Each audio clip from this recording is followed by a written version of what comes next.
Hey guys, welcome back to my channel. Just Shauna here with my constant classic wrap-up update for the month of January. I picked The Beautiful and Damned by F. Scott Fitzgerald. I love The Great Gatsby. It has been one of my favorite books since I read it for the first time in high school. I've read it a few times since then. I want to say like 3 or 4. I just love the characters. I don't know. I could go into that, but I'm not going to go into that. And because I've loved that so much, I thought, oh, well, I should get other F. Scott Fitzgerald books. I own This Side of Paradise, have not read it yet. And then I owned this one, The Beautiful and Damned. And I had heard such great things about this one also. And I was just getting kind of burnt out for my constant classics on like Victorian classics and stuff like that. I don't know if that's like the word, if that's the correct like literary word.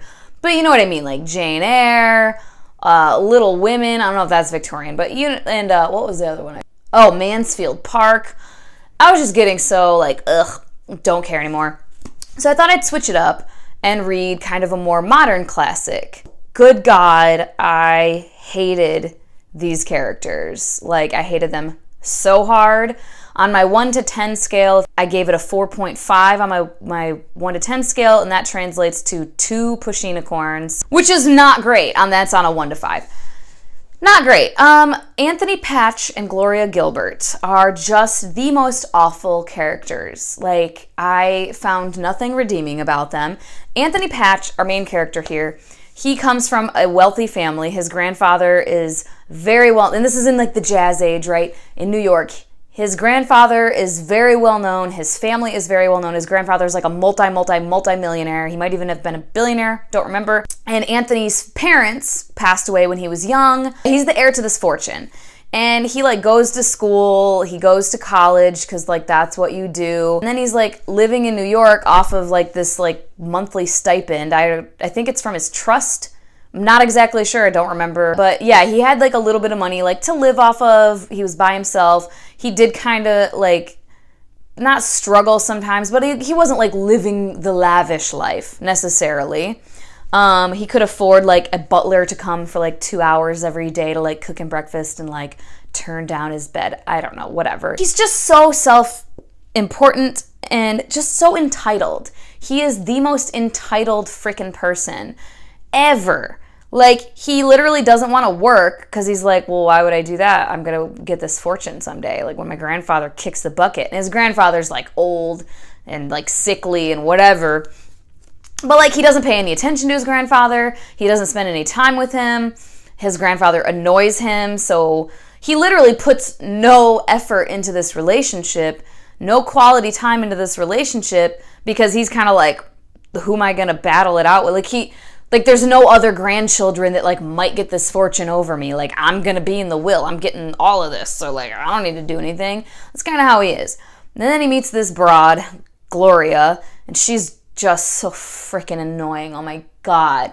Just whiny and, like, dumb and just weird. And I felt like a lot of this book was like, ooh, let me say really deep and meaningful things that, like, make literally no sense. And I'm really annoyed because I had the audiobook on Hoopla, and I had bookmarked a bunch of clips, and then the book on Hoopla, they get automatically like returned back, and I lost all of those clips, and I hadn't written them down, and I am not gonna waste my time going through this whole book to find them. Yeah, they're just weird, and they're dumb, and Gloria also, like, they just jump into this marriage, and then they're like, they just want everything handed to them, and it's like, shocking to them that things aren't handed to them. And Gloria's like so beautiful and she's just used to getting whatever she wants all the time. Oh, and she freaking hates other girls. They just don't understand me. I don't understand them.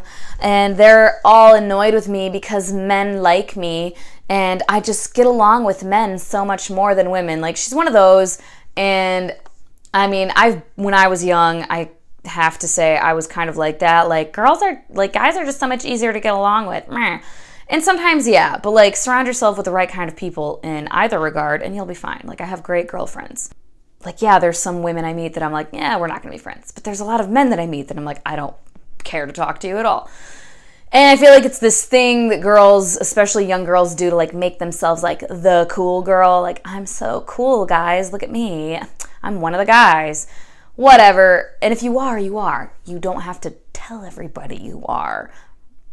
At any rate, Gloria's constantly telling everybody how freaking unique and special she is and how she just doesn't have girlfriends. Oh my God. And she's annoying. And then, like, literally the culmination of this was their marriage falling apart. Oh, and Anthony goes off to training camp for the war. He's away from Gloria for like 5 freaking seconds before he finds some other broad in town to start hooking up with and having an affair with. And then this bitch is crazy, but he's also crazy back and like just feeds into her crazy. And then he freaking, after having this affair, Gloria, his wife, isn't like writing him letters as often, and like total guilty conscience paranoia, he starts freaking the crap out that she's cheating on him. And it's like, oh my God, what is she doing? And he's so upset, and how dare she? And oh my God. And I'm like, you're just so, oh God. And it ends with his grandfather dies. They don't get the money, and they're pissed, and which I thought was just beautiful retribution for him being such a dick to his grandfather all these years and expecting everything freaking handed to him and not working for it. Like, he literally refuses to get a job, even when him and Gloria are like struggling and about to get like evicted and can't buy groceries. They can't buy groceries, and he won't get a job. And in this day and age, like, women weren't like, hey, I'll just go get a job. That wasn't like a thing. He refuses to go get a job. He gets one for like a hot second and then like doesn't like it, and so he quits. Because he's like partying too much with Gloria and their friends. Oh my God. Can you tell that I didn't like this? So his grandfather dies, he doesn't get the money, he sues, so then he's spending money on a lawyer, right? Well, if he loses, he'll have to spend money on a lawyer, but he's taking this risk when they're literally like, can't buy groceries. Oh, he becomes an alcoholic also, and spending all his money on that. Oh, and he kind of is abusive when he's drunk, verbally, and at one point a little bit physically. And then he ends up, in the end, getting all the money. When Gloria comes to tell him, he's in the middle of like a mental breakdown because, why again? Oh, the crazy bitch comes back and he can't handle it. And then he has like a mental breakdown where he's like reverting back to his childhood and playing with trains. And when Gloria comes back to tell him like, hey, oh my God, we won all this millions of dollars, he's like, oh, don't step on the trains. Like, get out of the way. I need to make my train set.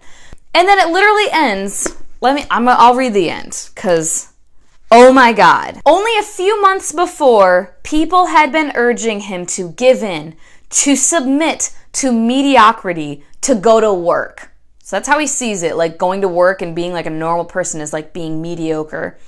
But he had known that he was justified in his way of life, and he had stuck it out staunchly. Why, the very friends who had been most unkind had come to respect him, to know he had been right all along. Hadn't, blah, blah, blah, he's like saying whatever, all naming these people. Great tears stood in his eyes, and his voice was tremulous as he whispered to himself. I showed them, he was saying. It was a hard fight, but I didn't give up, and I came through. And that's the fucking end of the book. So, like, deflating. I was like, I read all of this to get to that. Literally, he thinks he's above being just a normal person and having a job and doing anything other than, literally, he tried to write a book because he's like, well, I'm not going to go to work, so, like, let me write this book about something I care about. All he did was research, and then he never wrote it. Like, literally, for like 10 years, didn't write anything. Like, he couldn't even be bothered to do anything productive with his time. All he wants to do is drink and party and, like, I don't know, dick around. I literally don't know. Definitely unhauling this, because shoot me right in the face. Guys, I really need, like, a classic to come through for me. I'm thinking about just rereading Wuthering Heights next month, and doing that as like my constant classic / Throwback Thursday combo, because I love Wuthering Heights and I need something. If you have read this book, let me know what your thoughts were. If you have not read this book, sorry, I hope you weren't planning on it and that you didn't just keep watching this whole video, because hella spoilers. Oh yeah, also, everybody was like freaking racist as all get out in this book, these characters. Which, I mean, I guess isn't surprising because it's like, what, the 1940s?